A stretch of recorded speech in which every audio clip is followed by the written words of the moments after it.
স্পষ্ট ভাষায় বলতে চাই, বাংলাদেশের অসংখ্য ইসলামী ব্যাংক আমাদের হাত দিয়ে প্রতিষ্ঠা হয়েছে। বিশেষ করে আমি যেই ব্রাঞ্চের কথা বলতে চাই, দোহার ইসলামী ব্যাংক, এই ব্যাংকে আমরা প্রথম নিয়েছি। আমার অ্যাকাউন্ট নাম্বার হচ্ছে 7, আমার বড় ভাইয়ের অ্যাকাউন্ট নাম্বার হচ্ছে 2, 3, 4, 5, 6 সবগুলো আমাদের। সুতরাং আমরা ইসলামী ব্যাংকে প্রতিষ্ঠা করি, আমরা ইসলামী ব্যাংকের শাখাগুলোকে বিভিন্ন জায়গায় নিয়ে যাই। আমাদের ইসলামী ব্যাংকের গ্রাহক বিনিয়োগ বৃদ্ধি করি। ম্যানেজাররা যখন মানে অর্থনৈতিক বিপদে পড়ে যায় তখন আমাদেরকে ফোন করে বলে যে ভাই আপনার কোনো গ্রাহককে বলেন, আপনি কারো পাঠান আমাদের টাকা দিয়ে দিতে। সুতরাং আমাদের ব্যাংক হচ্ছে ইসলামী ব্যাংক। হ্যাঁ, আমার একটু রাজনৈতিক পরিচয় থাকতে পারে, আমি বিএনপি করতে পারি, আমি জামাত করতে পারি, আমি আওয়ামী লীগ করতে পারি, ইসলামী ব্যাংক কোনো রাজনৈতিক দলের ব্যাংক নয়। তবে ইসলামী ব্যাংক তৌহিদি জনতার ব্যাংক, ইসলাম প্রিয় মানুষের ব্যাংক। ইসলাম প্রিয় মানুষ এই ব্যাংকে প্রতিষ্ঠা করেছে, বাঁচিয়ে রেখেছে তাদের ইসলামী অর্থ ব্যবস্থা, হালাল রুজি গঠন, হালাল অর্থ ব্যবস্থার স্বার্থে। সেই রকম একটি কাজের সাথে আমি নিজেও সম্পৃক্ত ছিলাম, আমি আছি, আমি আজীবন থাকবো। আজকে যাকে ইসলামী ব্যাংকের চেয়ারম্যান করা হচ্ছে, আমাদের অত্যন্ত হাস্যকর এবং খুবই দুঃখজনক হলেও সত্য যে ইসলামী ব্যাংকের চেয়ারম্যান হবে এমন একজন ব্যক্তি যে ইসলামী অর্থ ব্যবস্থা বুঝে, যে ইসলামিক জ্ঞানে গুণান্বিত, যার লেবাসে পোশাকে আদর্শে ইসলাম লালন করে।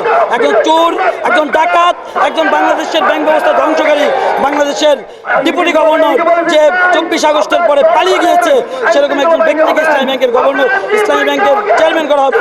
এটা আমাদের গ্রাহক সচেতন গ্রাহক সবাই কোনোভাবেই মানতে পারি না, আমরা মানতে চাই না।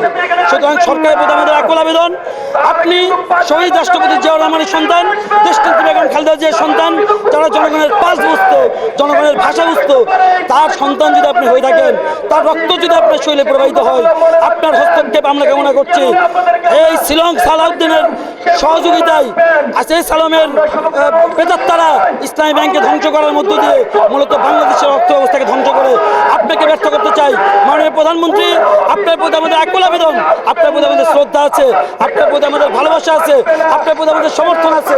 আপনি যতদিন খুশি এদেশে প্রধানমন্ত্রী থাকবেন, আমরা আপনাকে সহযোগিতা করতে চাই, কিন্তু কিসের উপর আপনি প্রধানমন্ত্রী থাকবেন যদি এদেশে অর্থ ব্যবস্থা ধ্বংস হয়?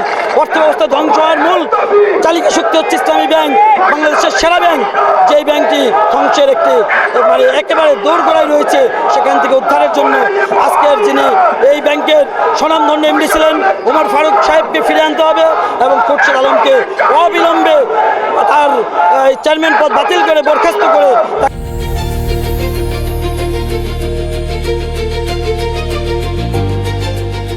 দিনাজপুর টিভি মানুষের জীবনের কথা বলে।